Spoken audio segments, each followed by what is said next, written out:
Hi hello வாங்க, எப்படி இருக்கிறீங்க? நல்லா இருக்கிறீங்களா? இன்றைக்கி அஸ்வினி சீக்ரெட் சமையலில் வந்து நம்ம சாயங்காலம் ஈவினிங் ஸ்நாக்ஸ் பண்ண போகிறோங்க. ஸ்கூல் விட்டு வர பிள்ளைங்களுக்கு சூப்பர் டேஸ்டியான ஒரு நெய் இல்லாத எண்ணெய் இல்லாமல் ஒரு ஸ்நாக்ஸு எப்படி பண்ணுறது பார்க்கலாம்.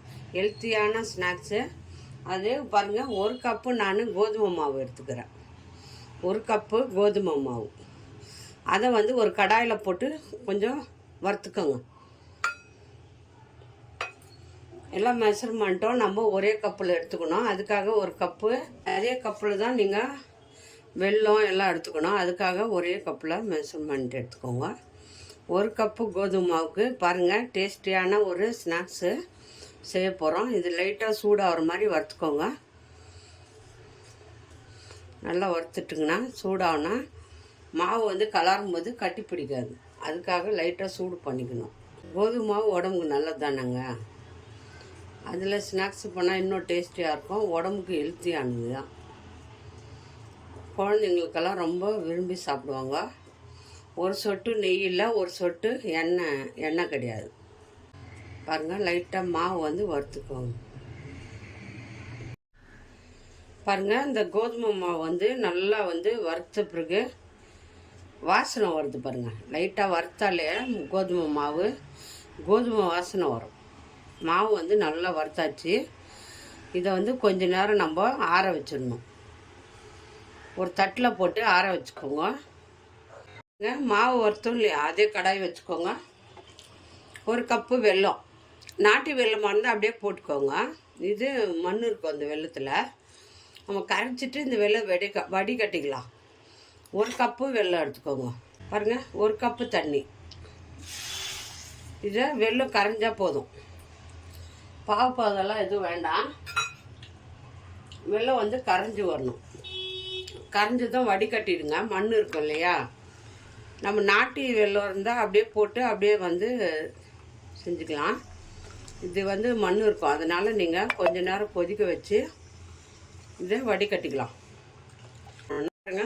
வறுத்த கலக்காய், வறுத்த வேர்க்கடலை எடுத்துக்கோங்க. பாருங்கள், ஒரு அரை கப்பு எடுத்துக்கிறேன். அது கூட வந்து கொஞ்சம் ஏலக்காய். இது ரெண்டையும் மிக்சி ஜாரில் போட்டு ஒன்றும் பாதியமாக அரைச்சிக்கணும். நைஸாக அரைக்கக்கூடாது. சும்மா ஒரு கொரவரப்பு அரைச்சா போதும். கலக்காய் வந்து ஒன்றும் பாதியமாக அரைச்சிட்டு இந்த தேங்காவை போட்டு அது கூட சும்மா ஒரு ஒரு சுற்றினோம். வந்துடணும், அவ்வளோதான். ரெண்டுமே நைஸாக அரைக்கக்கூடாது, ஒன்றும் பாதியமாக தான் அரையணும். மிக்சி ஜாரில் போட்டு அரைச்சிட்டு வந்தோம்.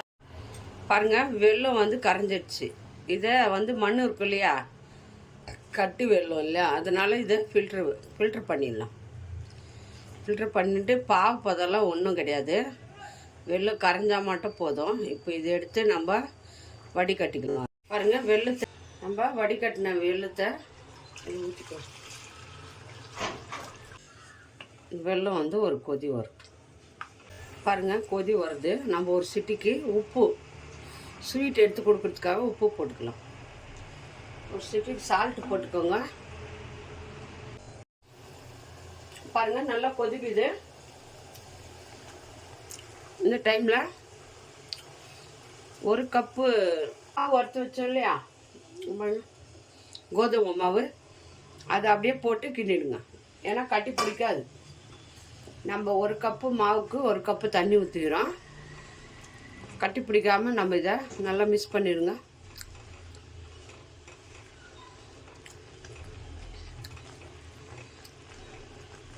கரெக்டாக வரும். இப்போ இது கூடவே நம்ம வேர்க்கடலை, தேங்காய், ஏலக்காய் மூணையும் நம்ம ஒன்று பாதியமாக பொடி பண்ணி வச்சுக்கிறோம். பாருங்கள், கலக்காயெல்லாம் அப்படியே தெரிந்து பாருங்கள். ரொம்ப நைஸாக அரைக்கக்கூடாது. அதையும் இதில் போட்டு நல்லா மிக்ஸ் பண்ணுங்க. பாருங்கள், வெள்ளை எள்ளு எடுத்துக்கிறேன். அது தூவிக்கோங்க. வெள்ளை எள்ளு அதையும் மிக்ஸ் பண்ணுங்க.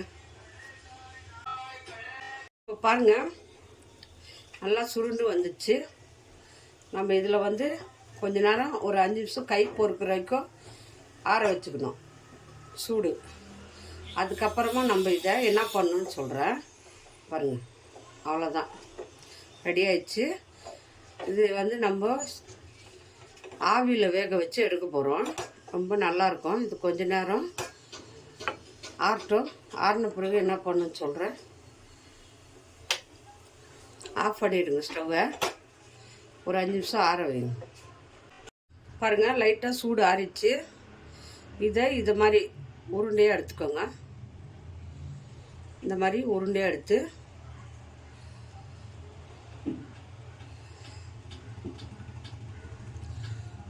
நல்லா உருண்டையாக தட்டிட்டு விட்டுட்டு இப்படி ப்ரெஸ் பண்ணிக்கோங்க. அவ்வளோதான். இந்த மாதிரி எவ்வளோ சைஸ் வேணுமோ உங்களுக்கு அந்த மாதிரி நம்ம ஆவியில் வேக வைக்க போகிறோம். இந்த மாதிரி தட்டிக்கோங்க. சரிங்களா? இந்த மாதிரி தட்டிக்கணும். எல்லாத்தையும் தட்டி ஒரு தட்டில் எடுத்து வச்சுக்கலாம். தட்டில் எடுத்து வச்சுட்டு நான் காட்டுறேன் பாருங்கள். இந்த மாதிரி இட்லி பாத்திரம் வச்சுக்கோங்க. ஸ்டீம் பண்ணுறது இருந்தாலும் அதுலேயும் வச்சுக்கலாம். நான் இட்லி பாத்திரத்தில் வைக்கிறேன். ஒரே ஒரு கிளாஸ் தண்ணி ஊற்றிக்கோங்க. பாருங்கள், ஒரு கிளாஸ் தண்ணியே இதில் ஊற்றிக்கோங்க. இப்போ தண்ணி சூடாகட்டும்.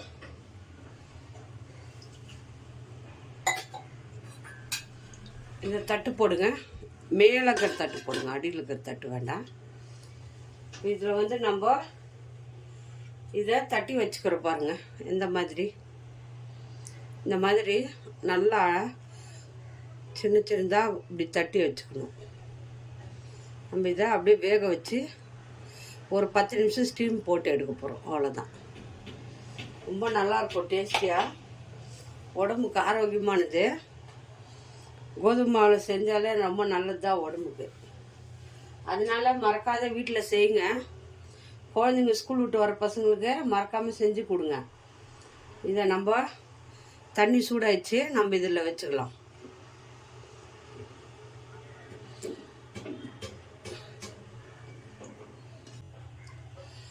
ஒரு கப்பு மாவுக்கு எத்தனை வந்துருக்கு பாருங்கள். 10-12 வந்துருக்குங்க. ஒரு கப்பு கோதுமை மாவு போட்டால் ஸ்நாக்ஸ் ரெடி ஆகிடும். சிம்பிளான ஸ்நாக்ஸு, டேஸ்டியான ஸ்நாக்ஸு இது. பாருங்கள், வச்சாச்சு. இப்போ இதை வந்து க்ளோஸ் பண்ணிடலாம். க்ளோஸ் பண்ணி ஒரு 10 நிமிஷம் வைங்க. ஒரு 10 நிமிஷம் மூடி வைங்க. போதும், வெந்துடும். 10 நிமிஷம் விட்டு பார்க்கலாம். பாருங்க வெந்துச்சான்னு பார்க்கலாம். வெந்துட்டு இருக்கோம். 10 நிமிஷம் விட்டு ஆஃப் பண்ணி எடுக்கு. பாருங்க, வெந்துடுச்சு. இப்போது இது ஒரு 5 நிமிஷம் ஆற வைங்க. ஆற வச்சு எடுத்து ஒரு தட்டில் பிளேட்டில் வச்சுக்கலாம். நல்லா வெந்து வந்துடுச்சு பாருங்கள். அவ்வளோதான். ஸ்டவ் ஆஃப் பண்ணிவிடுங்க. ஆஃப் பண்ணிட்டு கொஞ்ச நேரம் ஆறட்டும். ஆறின பிறகு ஒரு பிளேட்டில் மாற்றி பாருங்கள். எல்லாம் ஆவியில் வேக வச்சு எடுத்துட்டோம். சூப்பராக வெந்திருக்கு பாருங்கள். எவ்வளோ நல்லா வந்திருக்கு பாருங்கள். ஒரு சொட்டு ஆயில் இல்லை, நெய் இல்லாத ஒரு ஸ்நாக்ஸு. ரொம்ப நல்லா வெந்து வந்திருக்கு பாருங்கள். இது மாதிரி ஸ்நாக்ஸ் செஞ்சு கொடுங்க. வீட்டில் எல்லாம் விரும்பி சாப்பிடுவாங்க. ரொம்ப நல்லா வரும். சாப்பிட்றதுக்கும் ரொம்ப டேஸ்டியாக இருக்கும். எண்ணெய் ஆயில் இல்லாத இந்த ஸ்நாக்ஸை வீட்டில் இன்றைக்கே பசங்களுக்கு செஞ்சு கொடுங்க. ரொம்ப விரும்பி சாப்பிடுவாங்க. நல்லாயிருக்கும். யார் யாருக்கு இந்த ஸ்நாக்ஸ் பிடிக்குமா லைக் பண்ணுங்கள், ஷேர் பண்ணுங்கள், கமெண்ட் பண்ணுங்கள். மறக்காத அஸ்வின் சீக்ரெட் சமையலை சர்ப்ரைஸ் பண்ணுங்கள். ரொம்ப நல்லாயிருக்கு, டேஸ்டியாக இருக்குது.